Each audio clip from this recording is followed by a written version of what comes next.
We're not going to get into sophisticated politics. We're going to talk about a problem that we have in young America. Young Americans being disenfranchised. Only 36% of us have voted. And I wanted you to speak. You're one of the few politicians that young people relate to. And we wanted to just hear the message on why you feel it's important for them to vote this year. Young people that, and please talk to the people that are disenfranchised, that don't believe in the power of their vote.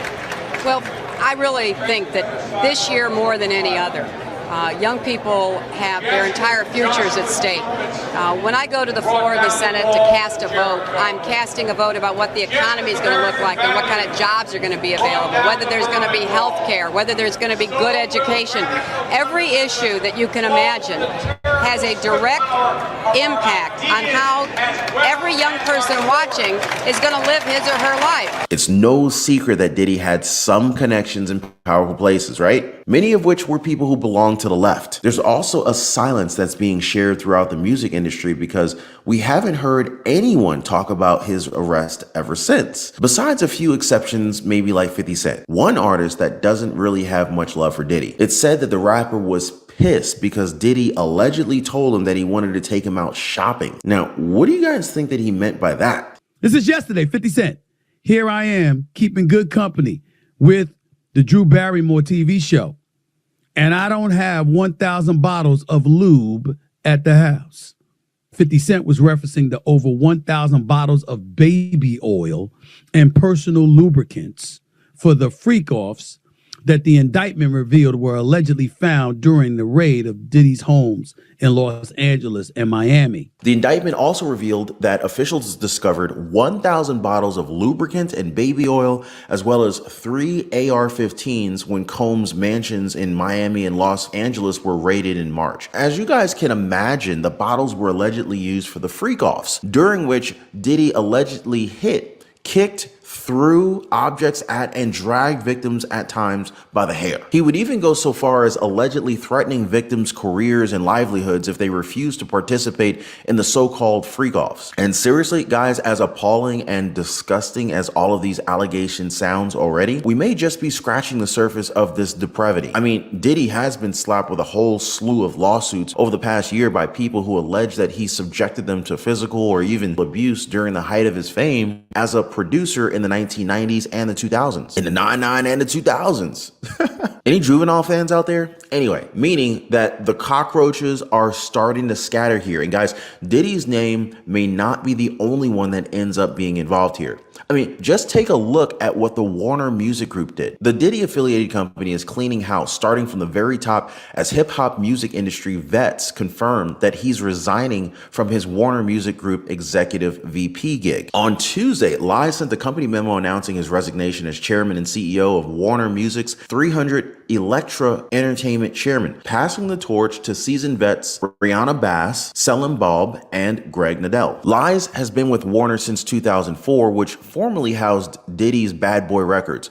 And more importantly, he's been vocal defending the mounds of allegations against Diddy. Now, according to TMZ's interview with Lies back in April, he never knew the Diddy who got plastered in the media after all the allegations made in numerous lawsuits. And so that's why the music exec stuck by him. And now Lies is leaving, and sources very close to the situation, they're telling us his exit could directly be tied to a massive shakeup happening at Warner. The move follows the impending departures of Max Lusada, the company's longtime head of recorded music, and Atlantic Recording Group chairman Julie Greenwald, who has been in top roles at the company for some 20 years. Yikes. Talk about some heads rolling. And these are some big heads, by the way. I guess the company is getting ahead of whatever else is going to be coming out of this whole Diddy case, huh? Now, considering what's happening right now with Warner and Diddy's very close relationships with leaders of the Democratic Party, who else could be charged in this Diddy investigation? I mean, Diddy's going to have to come up with some bigger names than his if he wants any chance of getting a reduced sentence or maybe a plea bargain here, right? And so that's what we're going to do here in the second half of this video, guys. So sit tight. Just a quick reminder, because I do want to talk about the bigger heads that are about to roll here.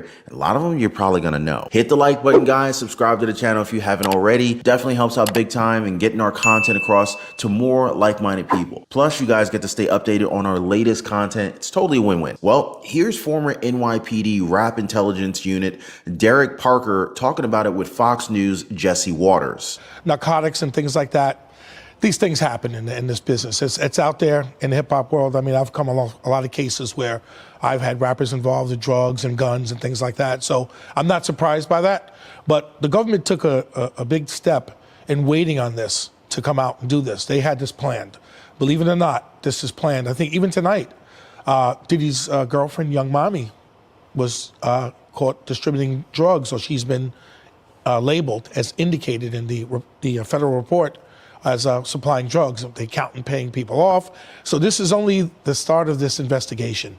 Your search warrant, now this comes out, now there's going to be other things that's going to come out. Why do you think the feds waited this long? Because this has been going on, according to these complaints, for a long time. What triggered this? Did he cross someone? Yes. What happens is that the feds have developed cooperators, people that were affected by him or had some ties with him where they had some criminal activity, and they came forward and they give information. So the feds wanted to go in and they wanted to gather everything they could so they can present a tight case, and that's what they're doing right now. This is going to be a tight case, we're hearing. I read a book a long time ago, and it basically said something that was really powerful and profound to me. And it said something along the lines of, look at your 5 closest friends, and typically your income is an average of your 5 closest friends. Now, with that being said, I was kind of like thinking, okay, well, how do I find people who made way more than me so I could increase my chances of having a higher income? I mean, it only made sense, right? For less than a cup of coffee a day, for less than $1 a day, join a powerful network of people who are ready to change their lives for the better. And I will be putting a limit on this group, so get in while you can. Be positively motivated by others who are also on the same pursuit. So I'm going to leave a link for you guys so you can join me over on the Life Pursuit Network in the description down below this video. So check it out, guys, and let's not be a victim of this great wealth transfer that is taking place right now. It just kind of makes you wonder, right? Judge Jeannie Pirro, she talked about it as well. She focused on how the case is basically unwinnable with everything that they have against the rapper in this particular sex trafficking case. Don't take my word for it, guys. Here, check it out. What you have is Sean Diddy Combs, who's running a criminal enterprise out of his own business, using employees and security from his business, which kind of accounts for the racketeering. And he was trafficking women from one state to another for illegal purposes. He was also abusing them. He was using guns and forcing them and intimidating them to engage in various sexual activities. And as Alexis just said, I mean, there was always this threat of, I'll ruin your career or I'll take money from you. But at the same time, there was far more violence and simple threat of taking money away from them. We saw in that video, and I will bet you dollars to donuts, that there are many videos like that. They did a search warrant of both his homes in Miami and on the West Coast. Videotaping these freak-offs. These freak-offs that went on for hours, that women were beaten during these things, and they had to give them IVs to recuperate. And they would have literally 1,000 bottles of lubricants so that they could use them during these videotaped freak-offs. I mean, this is the kind of case where you can rest assured that when the United States Attorney says, we want more victims to come forward, that they're going to get them. Think about him, the comparison with him and Epstein, right? Here's a story. Meet Sean Diddy Combs' manipulator-in-chief, who was once compared to Ghislaine Maxwell. Well, they called him the Black Epstein. Let me read this to you. Find that picture. Christina Karam, chief of staff at Combs Enterprises and described as Diddy as his right hand, is alleged to be the manipulator-in-chief in federal investigation as close source, claims she knows everything about Combs' alleged sex trafficking activities. Although she's not been arrested or charged, the federal indictment accuses Combs of using high-ranking supervisors to facilitate and cover up the abuse, with Karam allegedly organizing freak-offs involving sex workers and raids on Diddy's mansion, seized narcotics with over 1,000 bottles. In a separate lawsuit, Little Rod, Karam is compared to Ghislaine Maxwell, to Sean Combs, Jeffrey Epstein, and accused of ordering sex workers for Combs. Little Rod also alleges she made staff carry drugs for Combs. Now, the other panelist on the show, Kennedy from Kennedy Saves the World podcast, he talked about how Diddy controlled people through fear. What created this monster? What created this monster was fear. So if you talk to people who worked for him, there were always rumors about what he was participating in. And even if people didn't see it, there were always threats and there was always coercion. Even if they didn't directly witness the freak-offs, which, I think we all need a hazmat shower in order to scrub our brains from just the inference in this indictment. But people had heard that he would beat people up. He would have people beaten up. There were rumors that he had people killed. In the indictment, it talks about arson, and he's charged under the California Penal Code with arson in addition to the racketeering and coercing people into prostitution. And it wasn't just women that he was moving across state lines and international lines. That's part of it as well. There were men involved in this, and one of the alleged male victims came forward and filed one of the civil suits that we had read about that led to the raid in March. And so what federal investigators did from multiple law enforcement agencies was they went to his homes in Los Angeles and Miami, and they combed through everything. And, they found, according to the indictment, much more evidence about the kind of thing that was alleged in these civil suits that did, when they put it all together, and they really took their time since March. It's been 6 months since that dramatic raid in those two homes. They put it together into a document that is incendiary, but it also makes you wonder, how did someone escalate to those heights after being lauded as an incredible entrepreneur and self-made businessman who really etched out his part of the music industry to the point where he was seen as an untouchable legend? So how did someone like that, who was on par with Dr. Dre and Jay-Z, how was he operating in this way and being so sexually violent with people and threatening to kill them and ruin their lives and ruin their careers? He's getting away with it, and then escalating it more. The only people losing are the mainstream media and the people that are pulling the strings. Now, speaking of, why don't we go ahead and peek behind the curtain of this whole Diddy enterprise, and let's see who else could be charged in this Diddy investigation. All right, U.S. Attorney Damian Williams said more people will be charged in connection to the federal indictment against Sean Diddy Combs. According to the federal prosecutor, they are not done, and that he can't take anything off the table, so anything is possible. He also said that their investigation is very active and ongoing, so developments are certainly foreseeable. I mean, we're talking about a whole Diddy empire here, you guys. Prosecutors allege that the rapper used the resources of his music empire to create a criminal enterprise whose members and associates engaged in and attempted to engage in, among other crimes, forced labor, kidnapping, arson, bribery, and obstruction of justice. The freak-offs sometimes lasted days at a time, involved multiple commercial workers, and often involved a variety of narcotics. In LA and Miami Beach were also raided earlier in the year. Agents say they found high-powered weapons, ammo, and 1,000 bottles of baby oil and lube. They just, so if you don't have what they need, they're gonna leave. Right. Got to keep them there. Right. You need locks on the doors. Okay, this is sounding kind of dangerous now. It's a little kinky, but yeah. Cat Williams called it 2024 is the year of evils being revealed. I mean, we're seeing it right now as Sean Diddy Combs was indicted on charges of racketeering, conspiracy, fraud or coercion, and transportation to engage in. And so now the question that we're going to answer is, who did Diddy piss off exactly? And who are the other big names that are involved in this? He's a public figure, very high profile. Yes, that's a big enough name.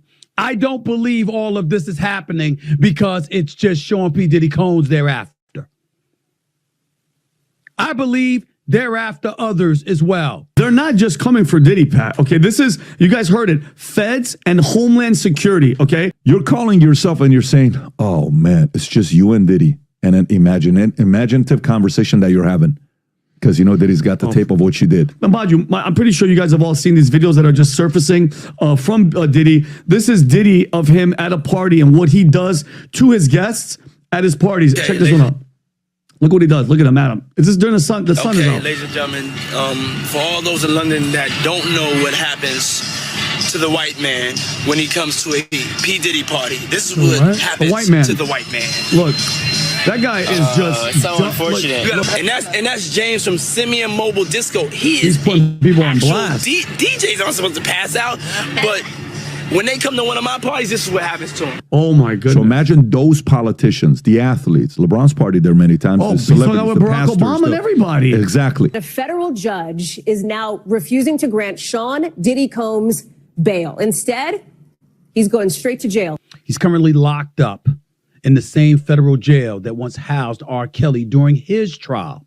Combs appeared in court Tuesday and pleaded not guilty to all of the charges. However, the judge denied his bail, which means this week may very well be his last as a free man. Now, guys, I think it's a wake-up call for everybody. People need to stop worshiping the singers, rappers, and actors. This is how you get evil millionaires and billionaires thinking that they can pretty much get away with everything. But seriously, guys, apart from his billions of dollars and extremely high net worth individual, and he's a big enough name, he's worth over $400 million. Diddy must have had some very powerful connections to pull off this enterprise that he had going on, allegedly. And not to insinuate anything or whatever, but there's actually been some buzz about Kamala Harris's tweet in which she thanked the now disgraced rapper Sean Diddy Combs for hosting a fundraiser for her first presidential campaign. That's right, guys. This was during Kamala Harris's first run for the White House after P. Diddy, aka Sean Diddy Combs, hosted a town hall on racial inequity for her campaign. The then candidate tweeted on April 10th, 2020, "Thank you, Diddy,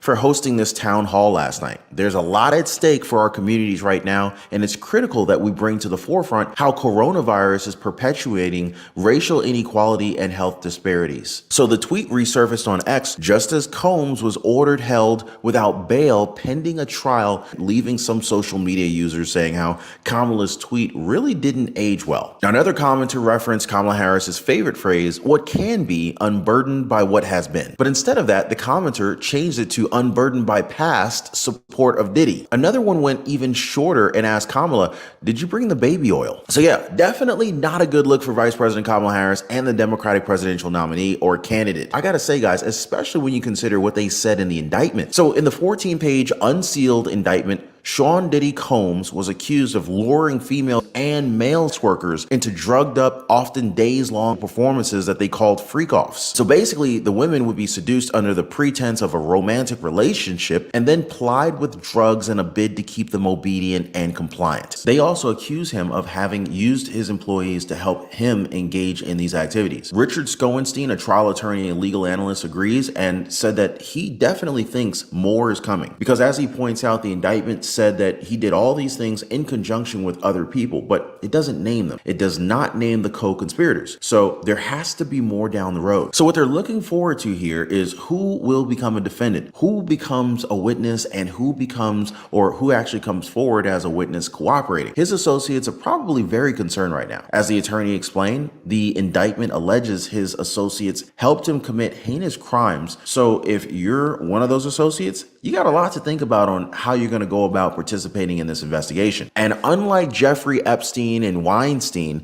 this isn't just going to go away. I mean, we've barely gone 24 hours after unsealing the indictment, and we've already gotten so much already. I mean, for starters, by charging him with a racketeering conspiracy, prosecutors have put front and center that Combs did not act alone. U.S. Attorney Damian Williams pretty much said it very plainly at a press conference announcing the charges on Tuesday. And unlike Epstein and Weinstein, Combs' case has the feds outright alleging a conspiracy with the apparent goal of enticing Combs' alleged co-conspirators, security staff, household staff, personal assistants, and high-ranking supervisors of his companies to avoid their own criminal liability. Meaning, everybody in Diddy's orbit was put on notice. And it sure was one heck of a notice. According to the prosecutors, the breadth and volume of the evidence in the Combs case goes far beyond what we typically see in sex crimes prosecutions. From what I've read so far, guys, the prosecution has revealed what they have on Diddy, and this includes 90 cell phones, laptops,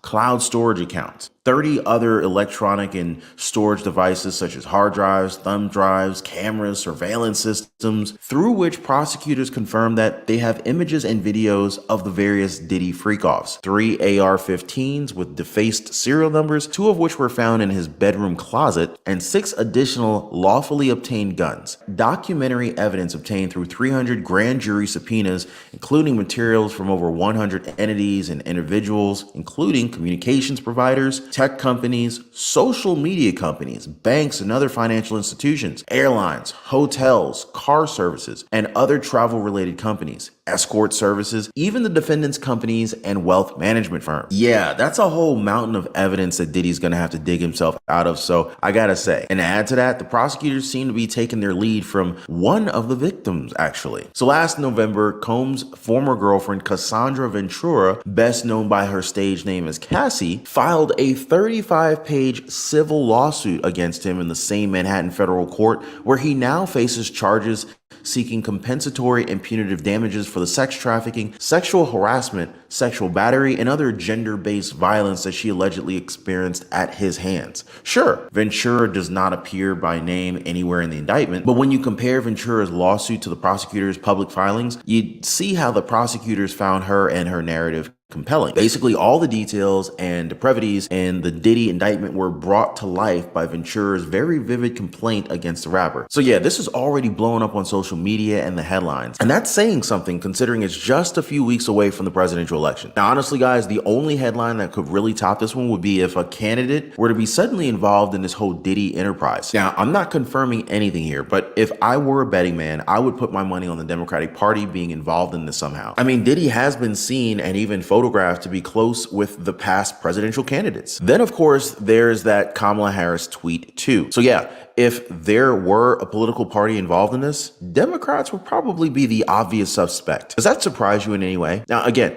this is just me thinking out loud, guys. So don't quote me on that, but hey, let me know what you guys think. Should we expect another bombshell headline coming out from this Diddy news? Drop a quick yes or no in the comments, guys. We'll circle back to this one in another update soon. Just make sure you guys are subscribed and have your notification bell turned on so you don't miss it. Now, speaking of, make sure you've watched our other video on presidential debate and the affidavit from an ABC staffer alleging that the whole thing was rigged in Kamala Harris's favor. More details in that video, so definitely check it out. Just hit my channel, go to videos. You can check that one out after this one. But as always, thank you guys for watching. Thank you for hitting the like button and subscribing. I'll see y'all next time.